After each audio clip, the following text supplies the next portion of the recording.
Mark Westcott, and welcome to the Power of Great Questions. Today it's a real privilege for me to have on the other end of the earth, over in London, UK, Stefan Wissenbach. Stefan I've known for some time, certainly through Strategic Coach and the Dan Sullivan's program in Chicago. We met some years ago, and it's been a privilege to spend some time on occasions with Stefan, and certainly the great work you did with Magic Futures and what you've done now with the engagement multiplier. So welcome, Stefan. Yeah, good morning. Well, it's good morning for me. It's not good morning for you. But good evening from us, and good morning to you. No, that's fine. Stefan, just as a bit of background, as you would know, the reason we're doing this program is that we're great believers, as you are, in the power of great questions, and the thesis that it's not what you tell people, it's the questions you ask that create the greatest value for people. Absolutely. Do you agree with that? I absolutely agree with that. Yeah, it's part of one of my core philosophies that human beings are wonderful things if you provide them with structure and framework and you ask the right questions. Absolutely. Okay, and certainly, with our association with Strategic Coach, I mean, Dan's 3-year question. I mean, when you first heard that, and I know you were good at asking questions, and before you started with Strategic Coach, but how has that question changed what you do in your business? In my private consulting firm, it was just a bit of a game changer, a wonderful way of actually getting the successful entrepreneurs that we work with to think and become more engaged with themselves in terms of their personal futures and getting clarity around what they want to do, both personally and professionally. And the thing I love about the R-Factor question is that it's framed in terms of and I'm sure all of the people listening to this or reading about this will know the question, but the question is, if we were having this conversation 3 years from today, what would have had to have happened both personally and professionally for you to feel happy with your progress? And the great thing about that 3-year framework is that it's far enough away for it to not feel immediate and scare you, but it's not so far away that it's like fairy tale. And people can think in terms of 36 months out. And so what it does is it enables people to think freely and openly, and you can transport yourself there. It's quite easy to go 36 months out, and you feel like you've got enough time to make stuff happen. And so that question was a bit of a game changer, because it helped me to find a way of getting entrepreneurs to think a little bit more intentionally about where they'd like to be, both in business and personally. And everything that I'm passionate about, it centres around engagement and helping individuals to become more engaged with their own personal futures, and helping businesses to create engaged teams, because engagement's magical. When you become engaged, or when your business becomes engaged, that's when great stuff happens. Sure, absolutely. Stefan, before the engagement part of your business really took off in regard to how you help clients, you used to ask some other great questions too, and the magic number, for example, and I mean that in itself was a great question you've been asking clients all through your professional life. Do you want to talk about that question? Yeah, I think what probably would be helpful here is if I just tell a little story that just gives some framework and context for your readers and your viewers here. So I started off about 25 years ago now. I know it dates me a bit, my grey hair. You were so young. You were so young. So 25 years ago, I started a private consulting firm and advising successful entrepreneurs and just helping people to become more engaged. Because one of the things that I still find astonishing now is that people wouldn't dream of running a business without a business plan, or an important project without a project plan, and yet, when I talk to them, the only written plan they've got for themselves is a written plan for when they're dead, a will, and they'll spend more time planning their annual summer vacation than they will spend planning their lives. And so I said about 25 years ago, helping entrepreneurs become more engaged by helping them create written plans for themselves, and by asking the right questions. And one of the things that I realized 25 years ago is that everyone in the world wants to be in a position where one-day work is optional. I've not met anyone yet that doesn't want to be in a position where one-day work is optional. It doesn't mean you stop work. it means you've got the choice on whether you do or you don't, because you've got the financial resources to be independent. And so I very quickly realised that no one knew what that was, or no one knew what they looked like. And so developed a unique process to help people understand their magic number. So your magic number is the amount of wealth you need, so work is optional. And once you know your magic number, life's really simple, because you've only got one or two problems. You've got too much money or not enough. So there's either a gap to close or you're already there. Great. And so one of my questions early on was, what's your magic number? And everyone wants to know their number. Okay. So, and it's a great way of actually getting more engaged. And you talk about the power of great questions. It is the question, because once you know your number, you've got context and framework for all of your other great decisions. And that evolved into us then building an online platform to help people all over the world discover their magic number and set and achieve their goals and become more engaged. And that then subsequently involved in the consulting work we were doing with entrepreneurs, helping them to help their teams become more engaged to the Engagement Multiplier platform, where we ask some great questions. So it's all about questions, but that's why we're here, right? That's right. And Stefan, what is it that excites you and will excite you for the rest of your life? I want to get 100 million people to become more engaged. Right. That excites me. Is that it? And I'm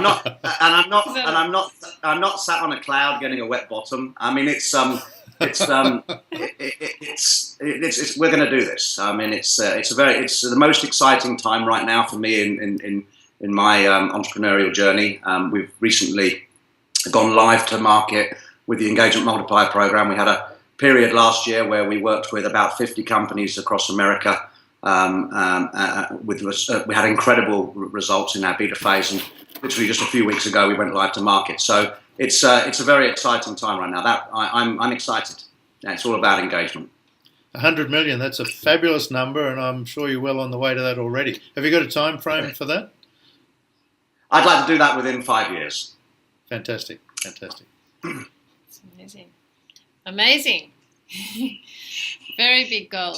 And I wanted to ask you, can I ask you what your number is? My number is work to be optional. It's 52,483,000 pounds. Pounds. That's it. Very, very, very good. So, talking about the engagement multiplier, what are the questions that you, Stefan, that you ask business owners to help them understand that engagement is a very important part of what's going to make their business more profitable, productive, and fun? Well, I think that I'm very fortunate with my timing with the Engagement Multiplier program. The world's really woken up in the last few years to the power of engagement, and certainly smart business owners have woken up to the power of engagement. And it's interesting. We were doing some work recently. You go back sort of a couple of years, and there were less than sort of 10,000 searches a month online for engagement, and it's now over 1 million a month. So you've got this incredible awareness around engagement. So I think most business owners are aware that the fact that if you have an engaged organisation, they know that, and there's all the stats out there now. I'm not going to bore everyone with a long list of stats, but businesses become more profitable, they're easy to run, people are happier, your staff stay for longer, and just a much better thing. So one of the things that that I ask business owners is that I say, how do you measure engagement in your business? And that's when you normally get the tumbleweed moment, right? Because they don't, all right? They don't, and it's crazy because they'll measure the financials, really heavily measure the financials, and they'll get their financial statements and they'll use that as the indicator of how the business is doing. And yet, actually, they're measuring the financial health, but they're not measuring the engaged health of their business. So one of my questions for entrepreneurs is, how do you measure engagement in your business? Because if you don't measure it, you can't improve it. As one of the core things we do at Engagement Multiplier is we enable you to measure engagement and get one number that shows you how engaged your business is. And how do you then go about measurement of engagement? So we, coming back to the earlier point in this interview, I do believe that human beings are wonderful things when you provide them with structure and framework. And so one of the things that we've done is we've created a framework which enables enables everyone in the organisation in less than 10 minutes to score how engaged the organisation is. And there's 5 dimensions that we score. We score the purpose. Every business should have one, and that's another great question. I say to business owners, what's your purpose? Okay, not your mission, your vision. What's your purpose? And your purpose has to connect with your team. It's written for your team, and it gives them the why. It's why they want to come to work, show up, and be engaged. What's your purpose? So the first thing is purpose. The next thing is ownership. The next thing is leadership. Then it's the employees, and it's the customers. So there's those 5 dimensions we score, or everyone in the organisation scores. And then we ask 2 great questions at the end of our, in this survey, we survey once every 90 days. It takes less than 10 minutes. And there's 2 great questions at the end. The first one says, what 2 actions could you take personally that would improve engagement in your business that are not dependent on leadership involvement? A great question, right. Because for something not to be dependent on leadership involvement, it normally means 2 things need to be true. 1, it's not going to take much money. 2, it's not going to take much time. Sure. So we say to business owners, if those things are true, let them have at it, right? Let them go and do those things. Some amazing ideas coming out of clients we're working with there. And then the next question is, what 1 action could leadership take that would improve engagement at your company? So 2 for 1 deal, because engaged organisations is where engagement's owned by the team rather than it just being forced all the time from the top down. So that's what we do. We ask those questions, and I do believe that in pretty much every business, you do not need to pay an expensive consultant thousands of dollars to come into your business and borrow your watch to tell you the time. The answers to how more engaged your business is lay within your business itself, and you just need to ask the right questions to help discover them. And Stefan, how keen are the employees to take up what you're talking about? Very, in our experience. You normally end up with some at the beginning that are a little sceptical because it might just initially be perceived as another corporate initiative. But over time, because it repeats every 90 days, and because we make it simple and easy for the entrepreneur and the business leadership to take action, people start to see results very fast with our program, and so even the skeptics become believers over time. And so what we find, and one of the other things that's really important for the way we do this, is everything's confidential and anonymous. And I have to tell you, most people turn up at work, they actually do care. They're giving time every day to come to work. You give them the ability to have a voice and have a vote and have a say and to contribute. And you do that confidentially and anonymously, then we find that we get a great reaction from team members. They're pleased to be considered, and they give very freely. And this is why we get so many great ideas coming out from the people within the business, because they understand it. They know what could be done to improve engagement. And Stefan, what are the main causes of disengagement, would you say, in the businesses and also leadership? The most common thing really is that businesses don't have an engaged purpose that everyone can rally around. They don't have that sort of structure and framework. There's not the clarity on what the business is trying to achieve.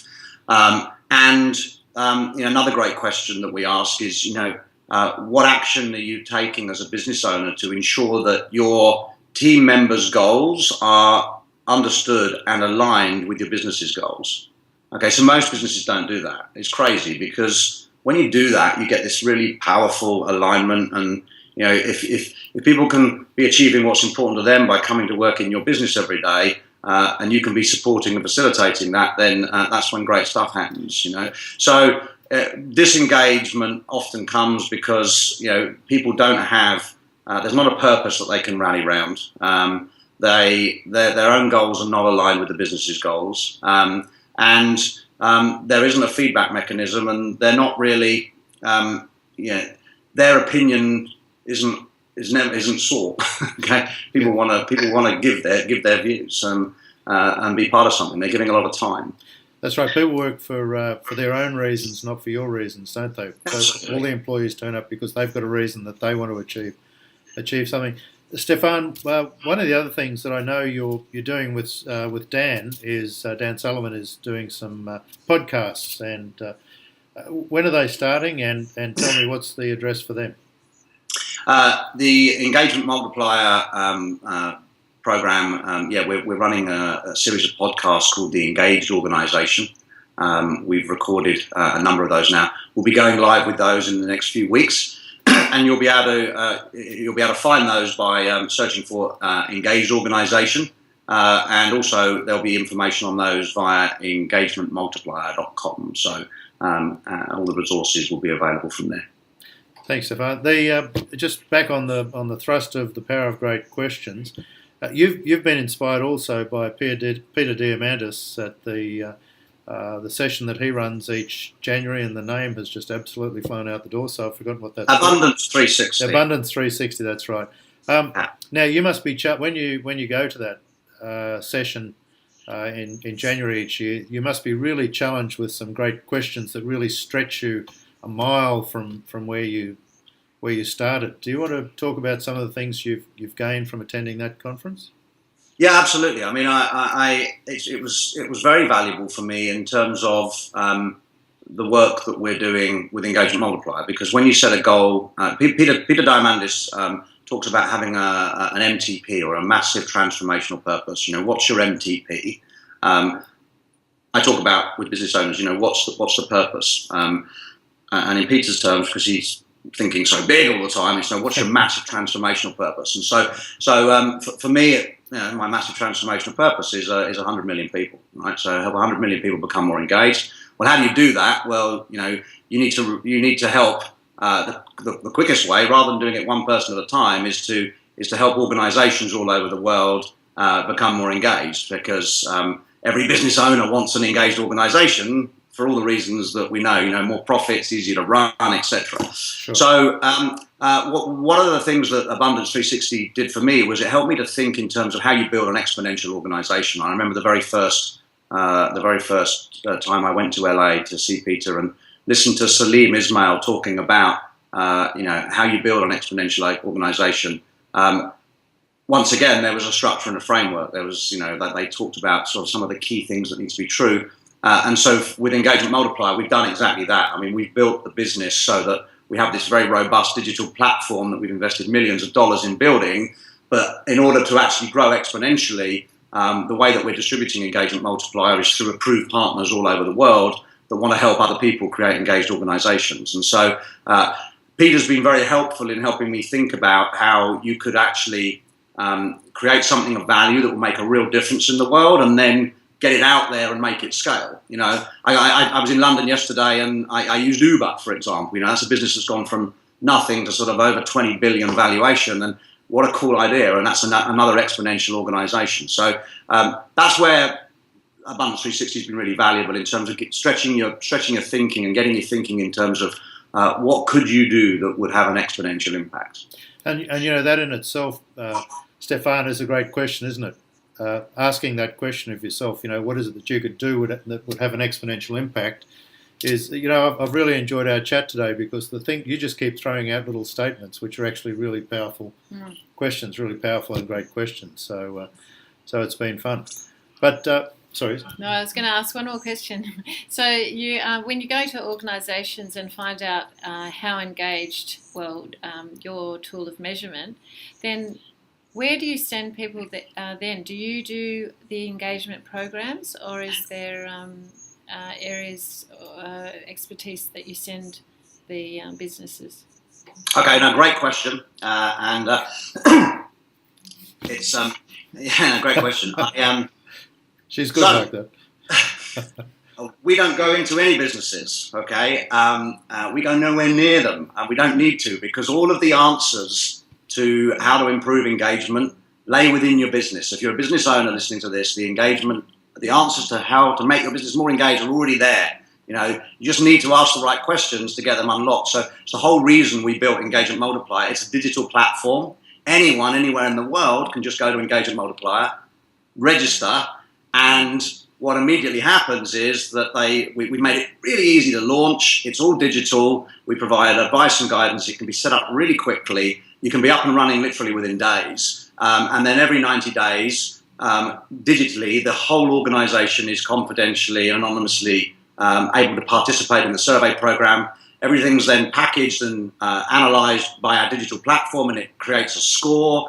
Everyone in the business has their own dashboard that they can log into and see how engaged the organisation is, what it could do to improve. So it's all digital. We're not expensive consultants that come into your business, as I said earlier, and borrow your watch to tell you the time. We just give you the tools, the structure, and the framework, and the right questions for you to unlock the engagement potential in your organisation. Fantastic, and the anonymity of the questions. The answers that come back is probably one of the key things, isn't it? People feel very open about telling you exactly what they feel, or telling the organisation exactly what they feel, and the chance you give them to suggest 2 or 3 things that could be done to make the engagement higher. One last question I have for you, Stefan. One last question from me, and then you get some more from from Sarah. Is obviously when you measure something, you can improve it. And, we've often heard that saying, it won't improve until you measure. So with your experience with all the businesses that you've been working with up to this point in time, I think conversations we've had in the past, you've talked about well over 90% of the businesses are showing quarter by quarter improvement in regard to the level of engagement. Is that something which is continuing? It's just over 92%, yeah, absolutely. I spent some time the other day, quite topical. I was working with our PR. We just engaged a new global PR agency that are going to help us exponentially grow this business and get the word out there. And Right. I was talking to them about the other 8%. Okay, and it's interesting. And we were analysing the other 8%, who've also had tremendous value because they actually, they're getting insight into. Because there's no such thing as a bad score, right? I mean, if your score goes down in a quarter, then there's normally a reason. So ignorance is never a strategy. Okay, so understand why things are moving the way they are. So over 92% of businesses experience a lift in engagement over the first 3 surveys, in every single case, with every business we're working with, there's insight and value because there's really valuable feedback and comments coming through. And once you measure something and you understand something, you can actually take action, and with the team you can take action. All progress starts with the truth, right? Absolutely. And you said the main problem with engagement was the non-alignment of goals to the purpose of the business or the goals of the business. How does one go about aligning those goals after they've done the engagement questions? Is there some form of communication the team does, or how does it work? Yeah, and we produce guides and all the support for our clients on this. So, but in very simple way, one of the things that just sort of you playing that back to me, as we were talking about some of the things that create disengagement, I mean, you just use the word communication. One of the things that a lot of businesses are very bad at is communication. And so when you actually open up the communication lines, engagement tends to improve. And in the feedback that you get from your team members, quite often we're seeing that as being one of the themes. Team members would like better communication. And so, I have entrepreneurs coming to me saying, well, how do we communicate more effectively with our teams? And I say, well, once again, right, I'm not going to give you the answer, okay? You've got to go and ask the right question. Why don't you go back into your business and ask the team that's saying they'd like better communication, ask them what it is they'd like, because they'll tell you, okay? And rather than give them something they don't want. And it's normally like, we'd like an update on this periodically. And people are very reasonable. And so once you open up the communication lines, and you've got an organisation that's focused on a purpose and everyone understands what the purpose is, and you've got leaders that are engaged, then those leaders should be in a position where they can sit down with their individual team members and talk to their team members about what their team members would like to achieve both at work. The 3-year R factor question works really well here. If we were having this conversation 3 years from today, looking back, what would have had to have happened personally and professionally if we're happy with your progress? And guess what? They'll probably tell you. And so what you can then do is you can start to create alignment with the team member, or the leader can create alignment with the team member around their career goals and their work goals. And they can also, because they understand, some of the things that the individual wants to achieve personally, if they're an engaged leader and they've got batteries included and they're switched on, it's very easy to then start doing. I mean, one of the things we did here some years ago, after taking listening with our team members is we introduced flexible working hours. I mean, it was a game changer because some people have got young children, and that was more. Money is not the main reason people come to work. People think it is, but it's actually probably 4 or 5 things down the list. There's other things that are more important to people. So it's about communication, and then asking the right questions. And I don't want to sound like we're getting stuck on asking the right questions, but and helping the individual to communicate. Feeling safe and able to have those types of conversations, and then once you've asked the right questions, you'll know what you need to do next. It's not complicated. Because we believe that asking the right questions builds relationships and trust and respect.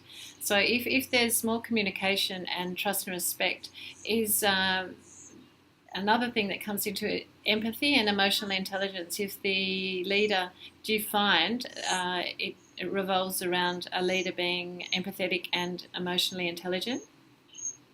Yeah, I think to be a great leader, you need to have EQ. Yeah, I mean, you do need to have some emotional intelligence. Otherwise, if anyone's ever worked for a well, I say a leader. I think if you're going to be a leader, you have it naturally. Which is why we don't talk about managers in the Engagement Multiplier program. We talk about leaders because if you're an engaged manager, you're a leader. Okay, yeah. Because you naturally have that element of EQ, the ability to ask the right questions and the ability to connect with your team. If you can't connect with your team, if you're just robotic and functional, it's not going to work. You're not going to get engagement. Stefan, one of the other things that I love about what you do is you, in the first session with clients you take on board, you actually help them write their vision statement, don't you? Because I would suspect a lot of companies have never communicated their real vision with their team. Would that be fair? Yeah, no, absolutely. And so one of the things we noticed way back when we launched the program is that very quickly we were seeing that the engaged purpose score for the business, for most businesses wasn't that high, and so everything starts with engaged purpose. You have to first of all get the purpose done. So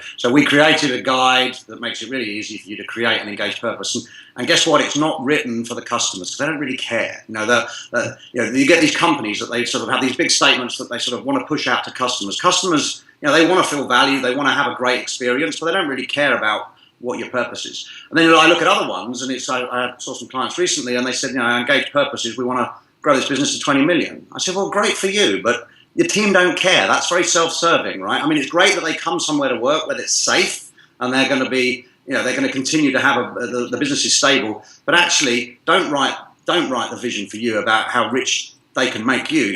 What's the purpose? What's the reason why they come to write it so it connects with the team? And we produce a guide for that. And what we've been doing with businesses is, and throughout the Engagement Multiplier program, there's tools and support that helps you ask the right questions to raise your score in the 5 dimensions. And it starts with purpose. And what tends to happen is that when you improve the engaged purpose score by focusing on the engaged purpose, we're noticing in pretty much every case that the engaged owner's score and leader's score and employee score also gets a natural lift, just because the owners and leaders rallied around and started working with the team members to help them create a purpose, and they involved the team members in creating that purpose. All of a sudden, everyone's engagement level goes up and the score goes up because they think more highly of owners, they think more highly of leaders, and the organisation's already feeling like it's a more engaged organisation.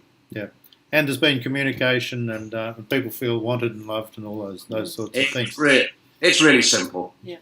No, that's great. Stefan, thanks for your time today. I really love that insight you've given, and the actually really valuable questions you just kept throwing in there without even thinking about it was phenomenal, mate. It's been a real pleasure chatting with you tonight, and on behalf of Sarah and myself, thank you for your time, and good luck with your goal of 100 million.